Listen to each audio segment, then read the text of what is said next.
Hi guys and girls. Hello. So today we start another special event.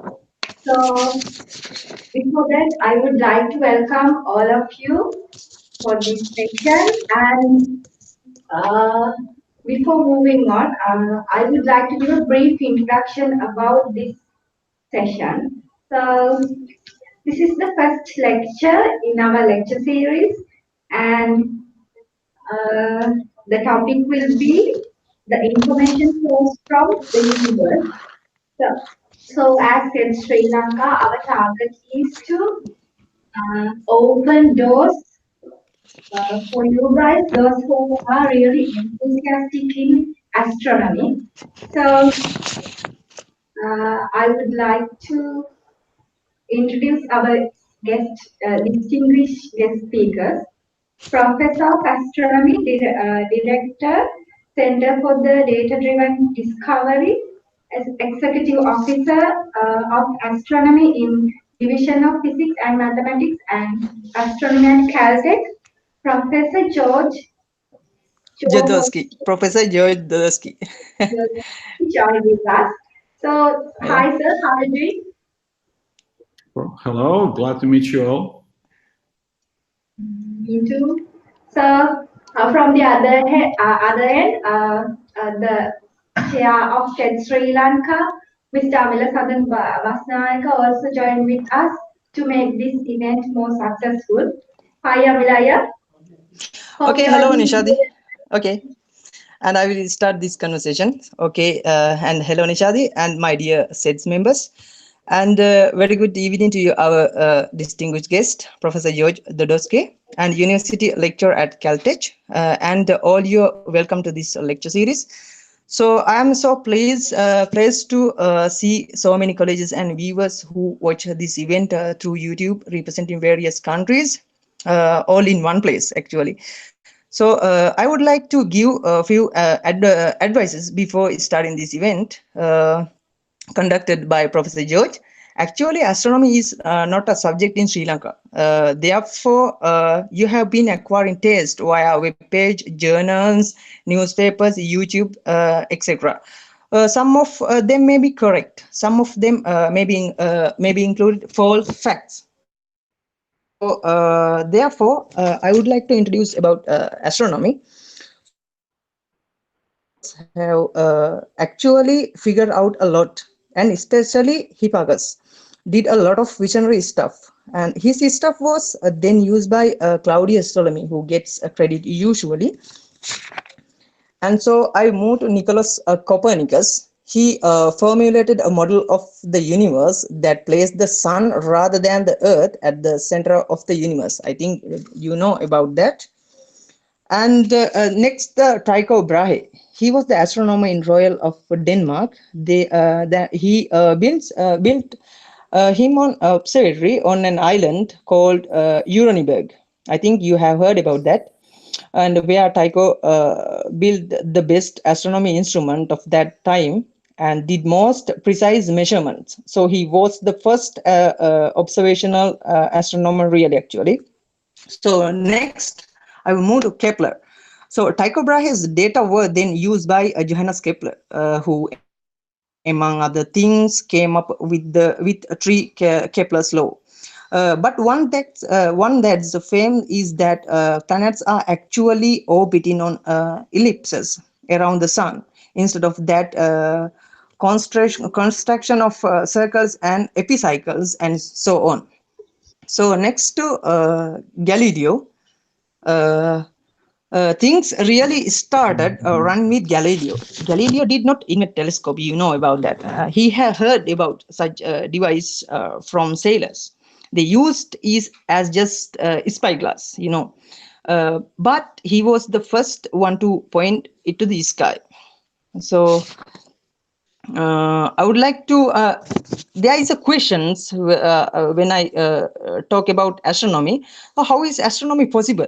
Actually, the universe is really, really big, and we cannot experiment in the lab with any of the objects in it. You know about that, I think. But we can use data plus logic equals scientific method. So the scientific method, which was pioneered by Galileo, and use physics as an interpretative framework of the things that we see. So we can still measure things that test theories just from observations. Now there could be extinct species of astronomical objects too. It's important to distinguish observing and experiments. And typically in most science, you do experiments to test some predictions, so on. In astronomy, you can just watch, but you can design experiments that can give only be done by watching. Sometimes it looks like a problem, so you know about it. In one universe, at least there is only one cosmic microwave background, and so on. However, some fundamental limitations of how we can go about this. The first one is that we are living essentially in a movement of a history of the universe. You know, universe is 13.8 billion years old. But remember this one, astronomy as a science, 100 years old. This was nothing. So essentially, in four-dimension space-time that represent universe, we are looking at one tiny slice. If you done any special relativity, this is known as the light cone. So I would like to give to conduct our conference to Professor George. Sir, can you start this our lecture?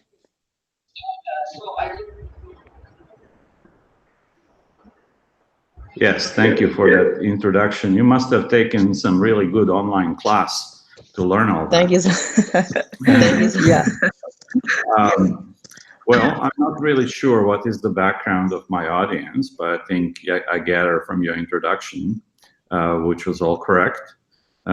So astronomy is basically in business of applying laws of physics to understand the universe at large and its constituents. And I noticed the title you gave to my lecture is about information flows in the universe. I suggested to talk more about how big data are playing the role in astronomy.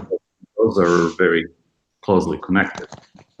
So essentially, the flow chart, if you will, is there are various phenomena in the universe: stars, galaxies, quasars, black holes, whole microwave background, and so on. Each of them emits radiation, a lot of it electromagnetic, but could be gravitational waves, could be neutrinos, cosmic rays, and so on. And each of those carries its own signature from the physical processes from which the signal originates. So this is what enables us to actually figure out what's going on. We collect that radiation, the signal from different cosmic objects using our telescopes and instruments, spectrographs, what have you. And then it's a matter of understanding the signal that's been encoded. So in some, you have information that's been imprinted on cosmic signals. And by that, I mean something like, if you take, say, stars. Stars are essentially balls of really hot gas, plasma. They're characterized in that sense by one number only, which is the temperature of the black body. However, as the thermal radiation from a star goes outward, it passes through cooler gas in star's photosphere. And that gas incorporates absorption by particular atomic ionic species, which is very characteristic to particular combination of elements and their temperature and physical state.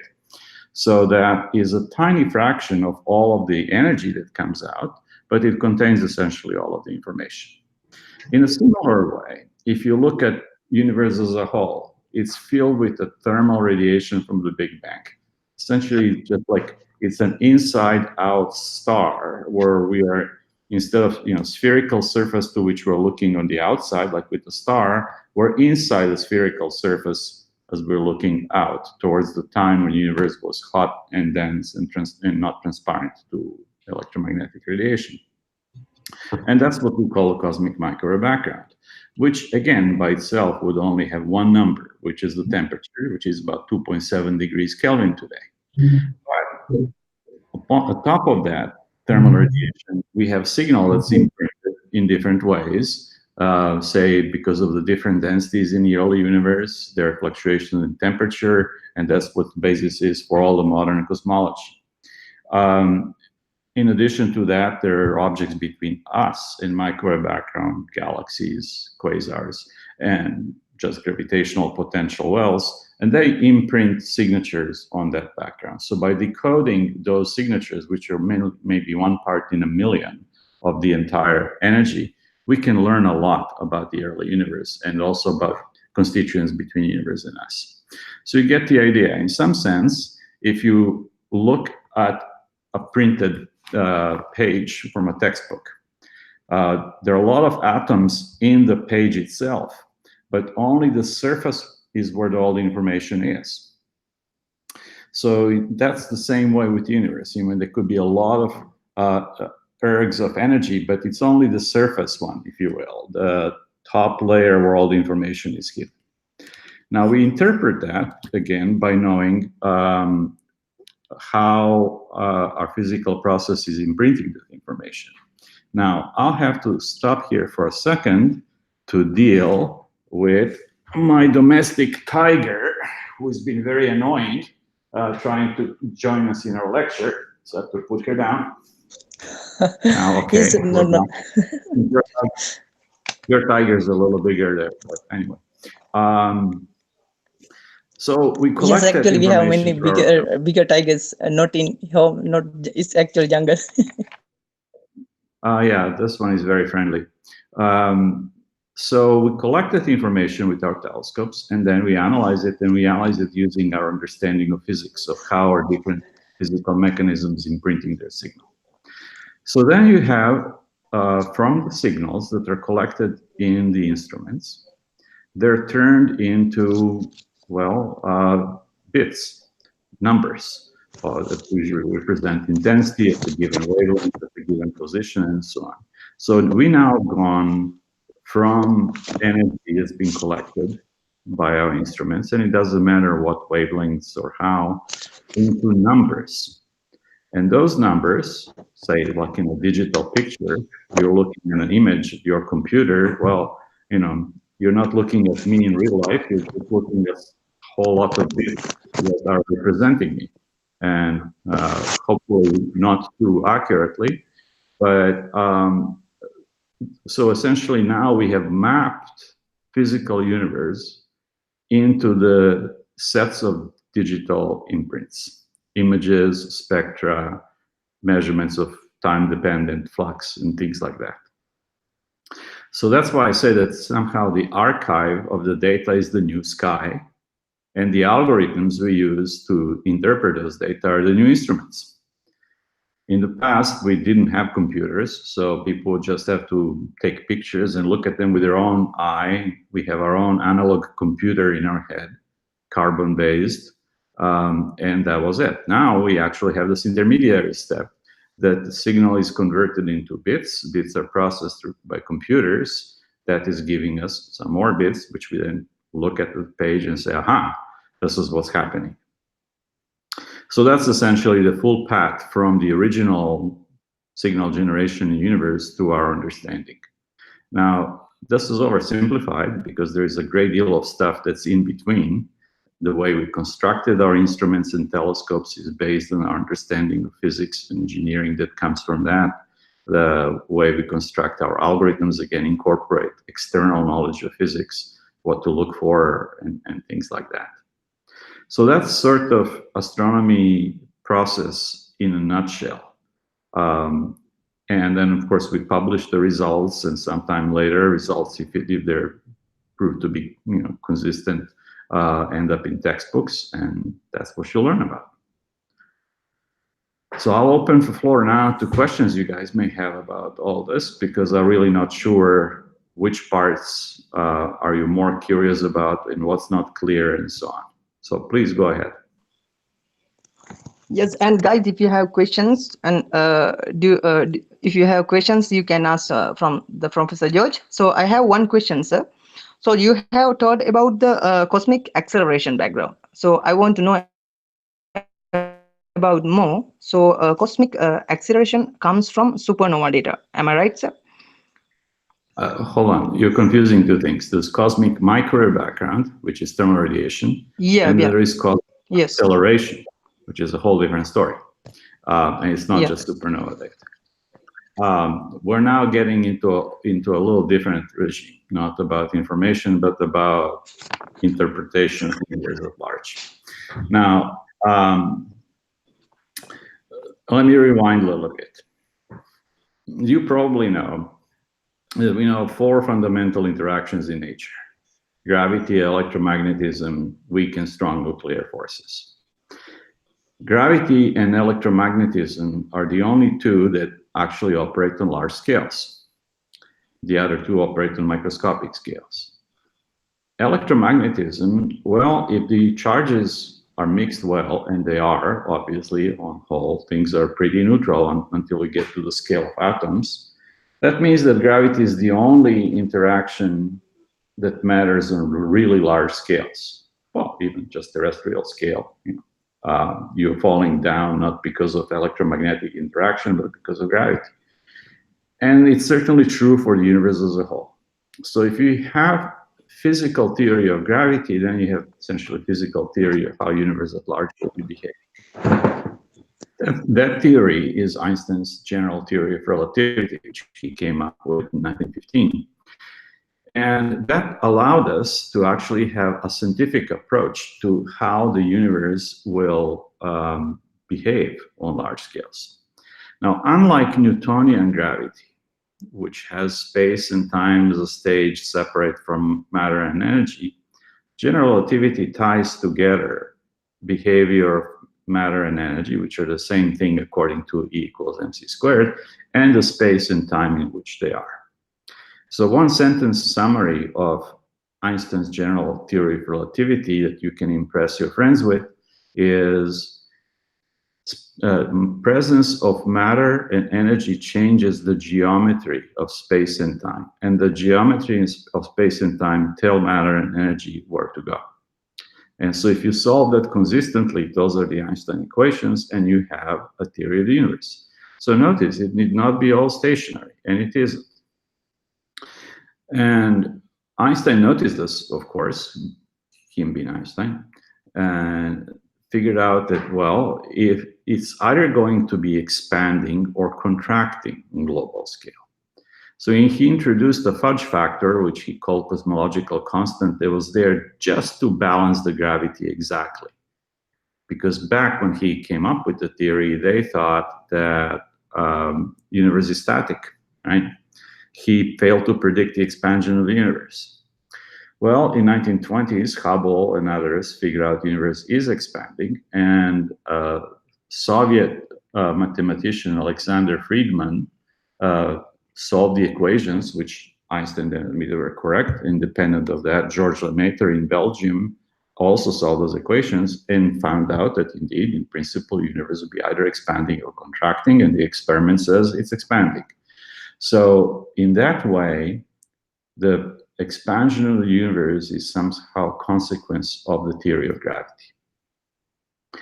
So remember, there are 2 terms here. There is the old-fashioned gravity that's just attractive, and except it's repackaged in a different way from Newtonian days. And there is this new term, cosmological constant. It's called cosmological because it only operates, well, it's only important on large scales. It's completely unimportant on small scales. And it creates, if you will, fictitious force in the sense that it looks as if there is a force that can accelerate matter, whereas that's not really true. It's really geometry of space that's moving, and then matter takes a ride on that. Okay, unlike gravity, that's stronger the closer you get and gets weaker with distance, this works in the other way. It works like elastic force. Like if you have a spring the more you stretch it out, the stronger the force. Well, this is sort of like anti-spring. So the further away the two things are, the stronger acceleration. For a long time, we didn't have any good evidence for it. We didn't know what value of that constant there is, if there is any at all, since there was no other physics to understand where such thing will be coming. Physicists tend to assume it was equal to 0, but it wasn't. And in late 90s, evidence started accumulating from a variety of different measurements that it'll sure be easier to understand all of the data we're gathering, distant galaxies, on all kinds of stuff, if there was indeed a cosmological term, which tends to be countervail the gravity and makes the universe expand faster and faster.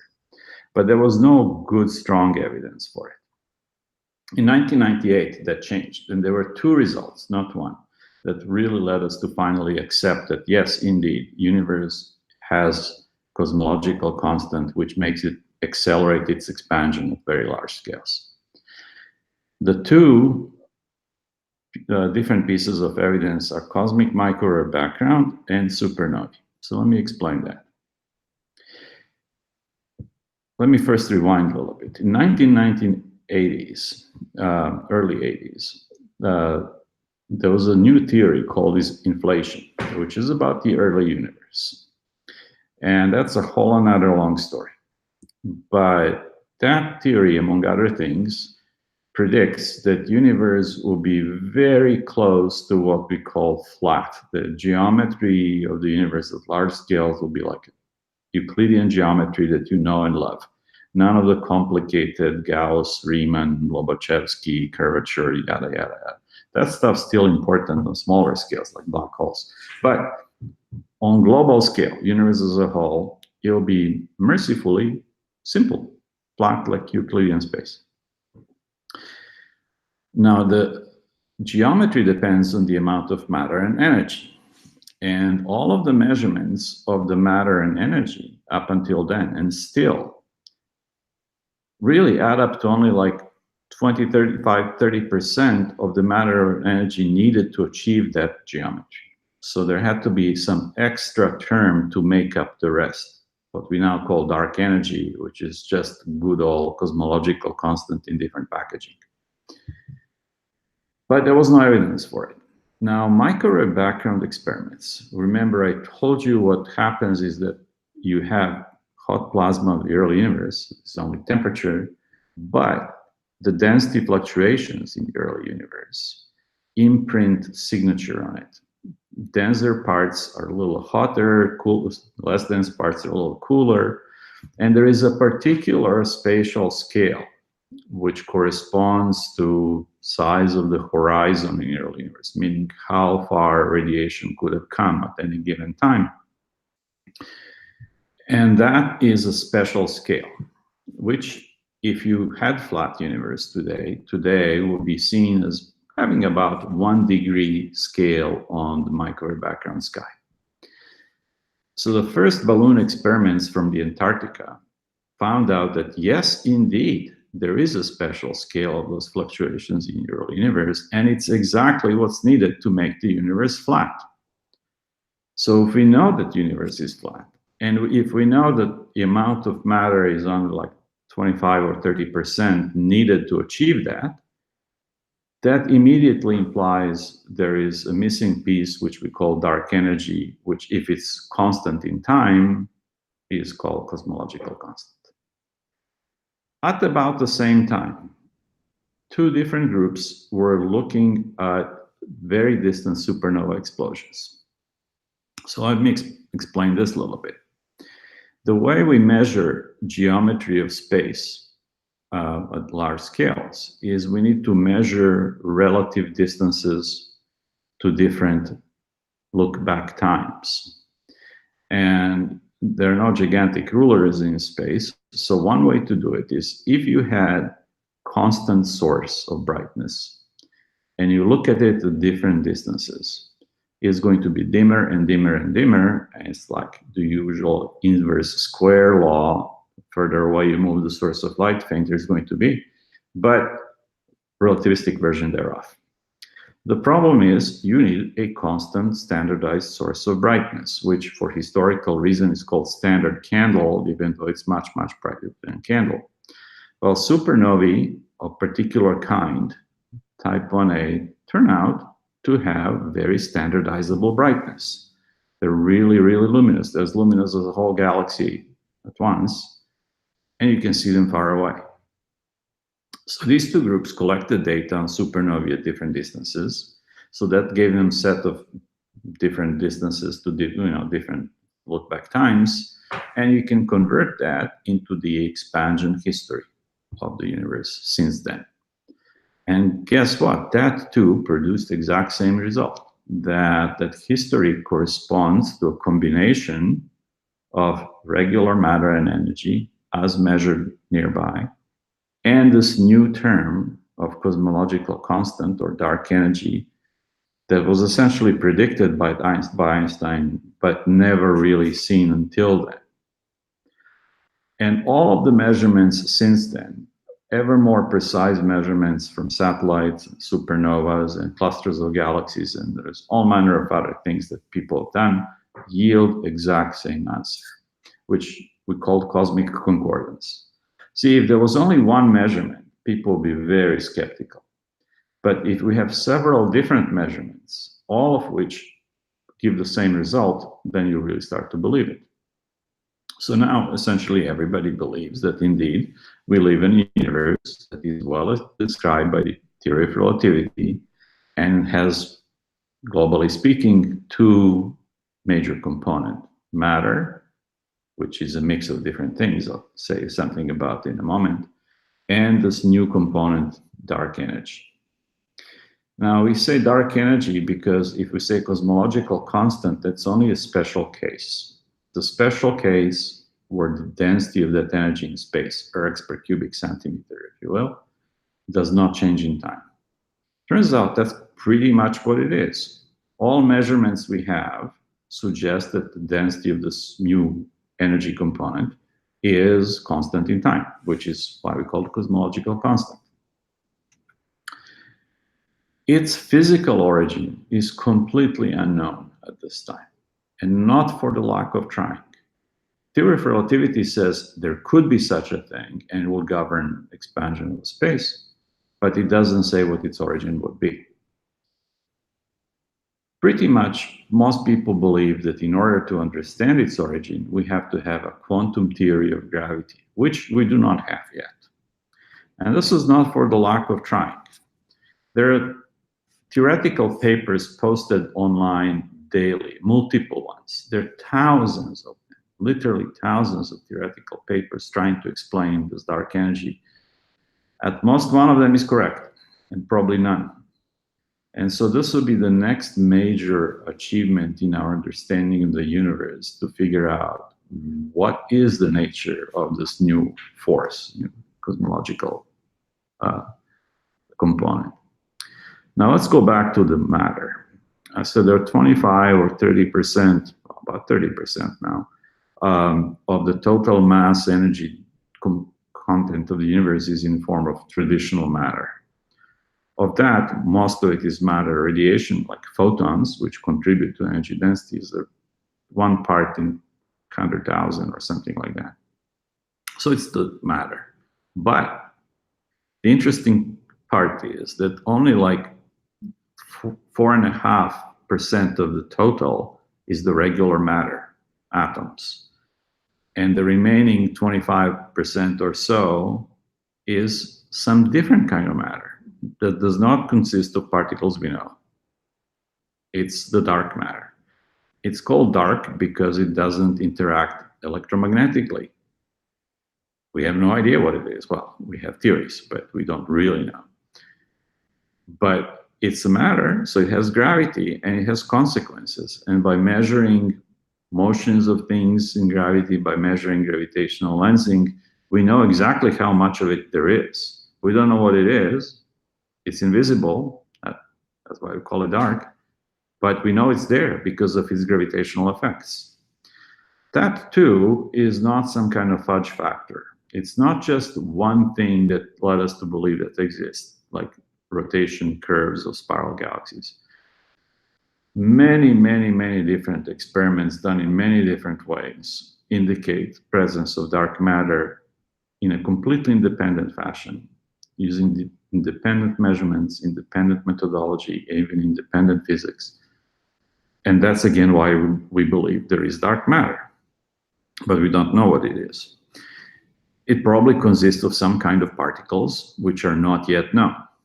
Now, I think this is really weird.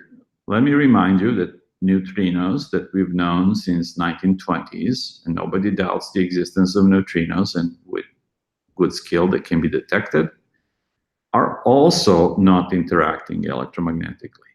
But they're there, they do exist. So we know about kind of particles that do not interact electromagnetically, cannot be seen, but they have other effects and we can measure those. The same story with the dark matter.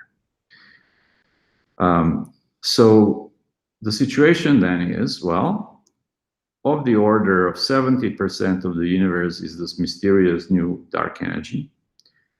Another 25% or so is mysterious, as yet unknown dark matter, and a little shy of 5% is the regular matter.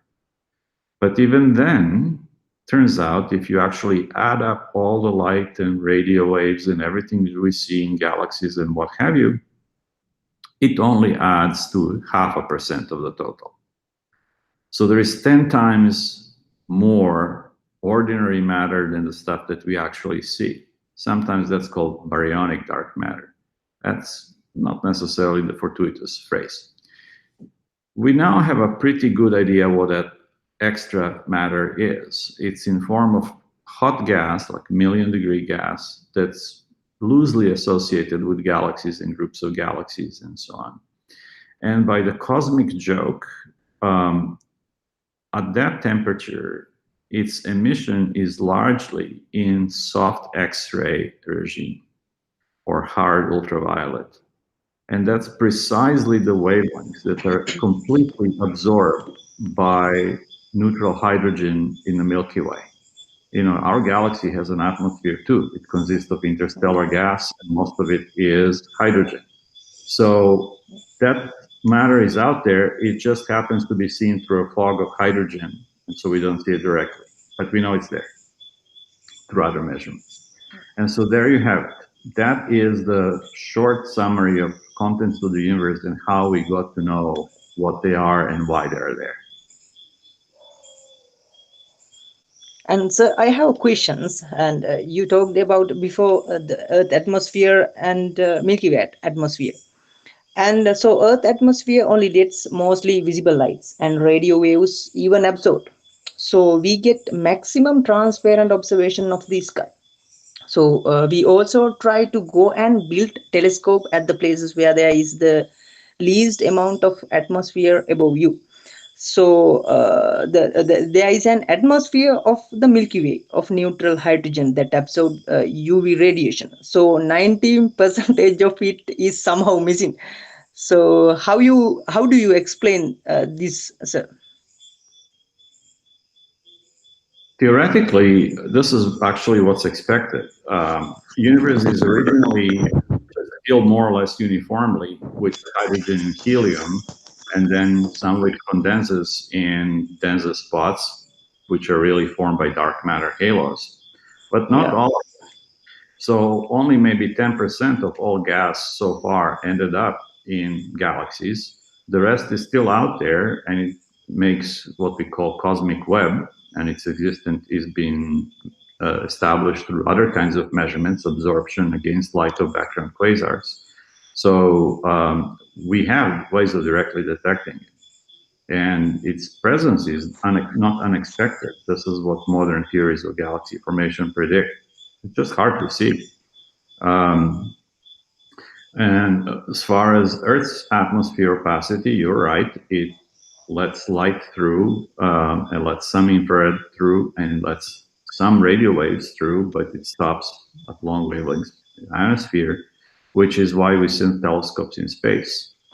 And so from the orbit, we can measure ultraviolet and X-rays and gamma rays and so on. And in terms of the radio, well, the only part that's really missing from our observations are very long wavelengths, which are shielded by Earth's ionosphere. And the way to deal with those is there are now suggestions to build a radio observatory on the far side of the moon and be able to see radio wavelengths or much longer wavelength that we can ever see on planet Earth. And why far side of the moon? Well, because the moon is shielding us from all the noise and radio waves from the Earth. And maybe someday this would actually happen. So we go where we can. However, to go outside hydrogen atmosphere of the Milky Way disk, you'll need Starship Enterprise and go straight up. And that's going to take a while.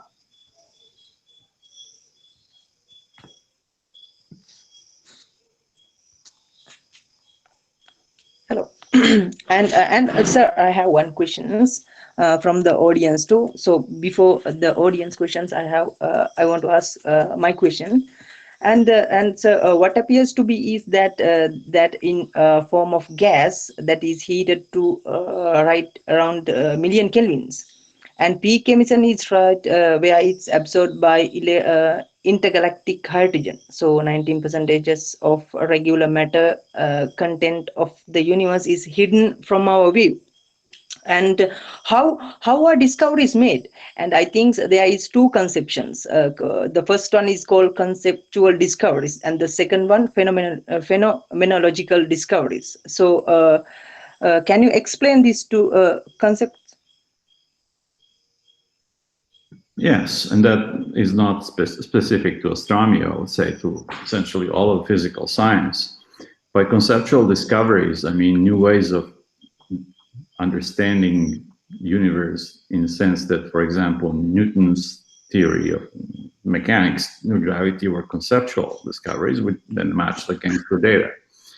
Einstein's theory of relativity was concept, how to view space and time and matter in a way that wasn't done before. Quantum theory is also conceptual discovery, figuring out how the universe behaves on really small scales. Those always have to be matched against observations. If you don't match the observations, then they're no good. You have to have different theory. And even if they do match the observations, we always try hard to disprove them, to find observations that will violate the theory and therefore force us to make a better theory. A different kind of discovery is phenomenological, that you observe the world or measure things and you see something interesting happening and you don't know why, but that pushes you then to figure out the explanation. So an example of that would be Kepler's discovery that planets move on elliptical orbits, or discovery of spectroscopic lines of different elements that Fraunhofer and Kirchhoff and others have found in the 19th century. But it took quantum mechanics in the 20th century to understand where those absorption and emission lines come from. So that's sort of two different paths to understanding or finding new things about the world. So I would like to ask one question. What is the 0-point energy? 0-point energy is sort of colloquial name that people give to something that has origin in quantum physics, but it's not always well understood. Any physical system, according to quantum theory, has its ground level state, and it may or may not be in ground level state. So for neutral hydrogen means electron is in lowest possible orbits. It gives some energy, it's going to be some higher orbit, and so on. Well, there is a strange thing about quantum mechanics that you can't find everything at once. This is Heisenberg's uncertainty principle. So if you observe some physical system, whether it's atoms or crystals or the universe at large, if you know that you're in the ground level state, then you don't know what the value of that energy is. And if you know the value, then you don't know that it's the ground level. So you can think of dark energy, cosmological constant, as being in some sense this lowest energy state. We think it is the lowest energy state, but we're not sure. So if you add up how much energy corresponds to this dark energy, in a large classroom, like probably the place that you're sitting in now, it'll add up to maybe like 1 erg over the entire volume. And boy, if you can somehow tap into that universal reservoir that's as big as the universe and convert that energy into something else that you can be using, wow, fantastic. Solve the energy crisis. Problem is, of course, we don't have a clue how to do that or whether it's even possible ever. This may not be the same kind of energy that we usually think of as thermal energy or kinetic energy and so on. So that's sort of the meaning of the term, that there is a ground level, there is energy of physical vacuum.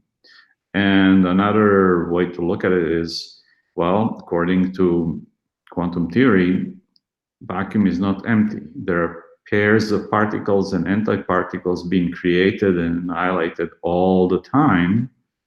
They just don't last very long. And duration is given again by Heisenberg's uncertainty principle. And we know this happens, that physical vacuum is not really empty, but that it has all these virtual pairs of particles and antiparticles.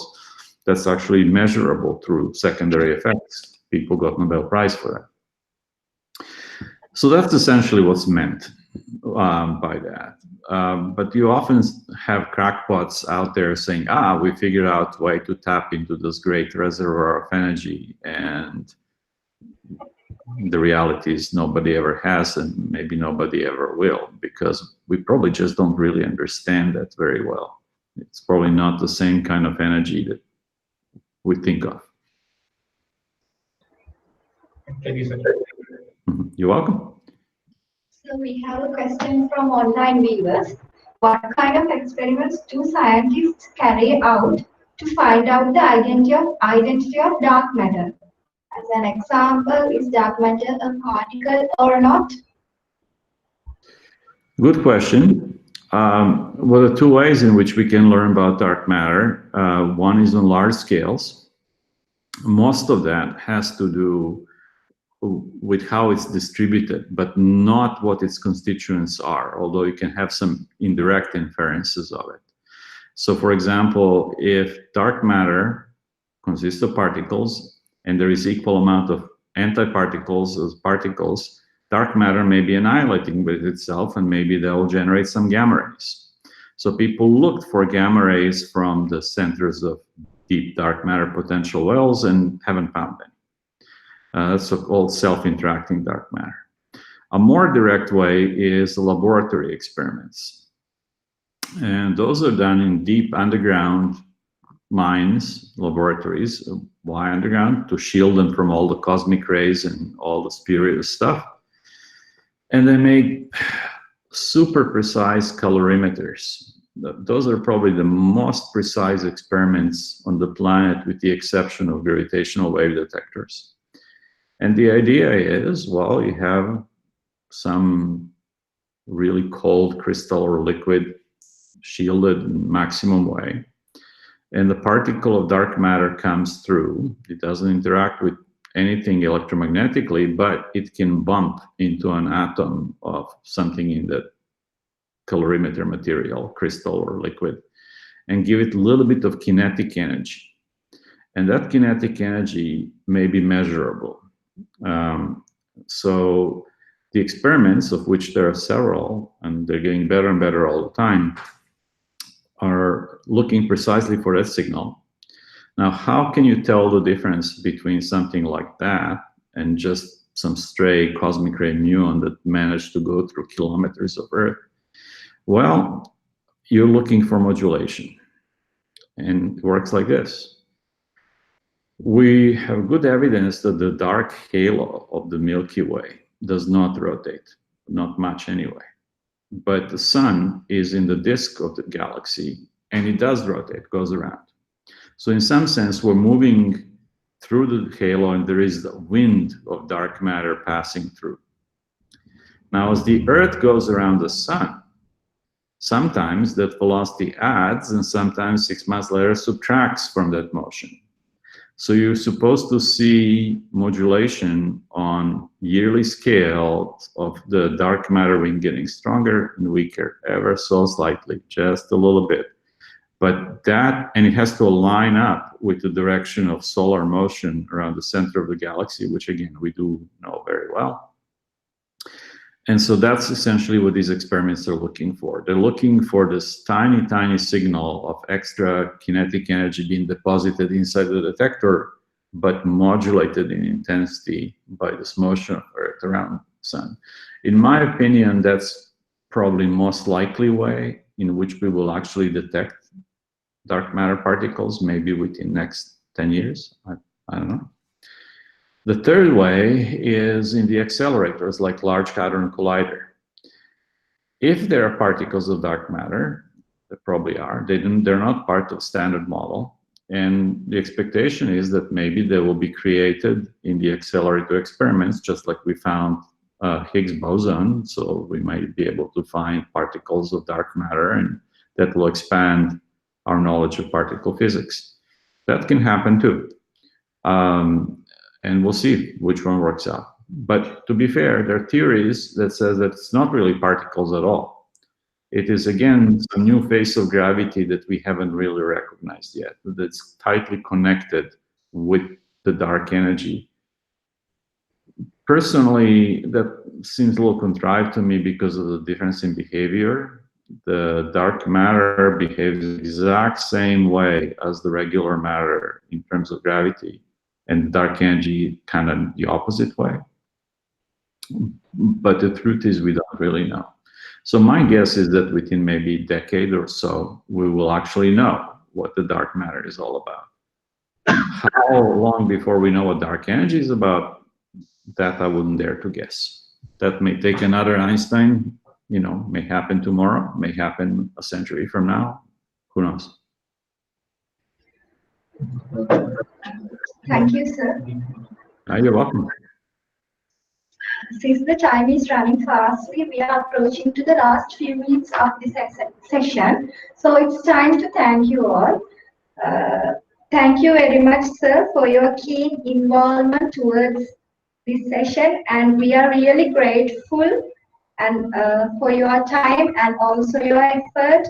And thank you very much for your thank you very much, sir, to share your experiences and knowledge with us. So, and also thank you very much, Amila. You always stand behind us and guide us to the distance where we always keen on. And also thank you very much, audience. You helped to make this event more successful, and thank you very much for your wavering attention towards this session. And also it's time, finally, I would like to thank you guys, those who are stand behind and help us to make this event more successful. And I'm confident that you have learned lots of interesting things from this session. And thank you very much.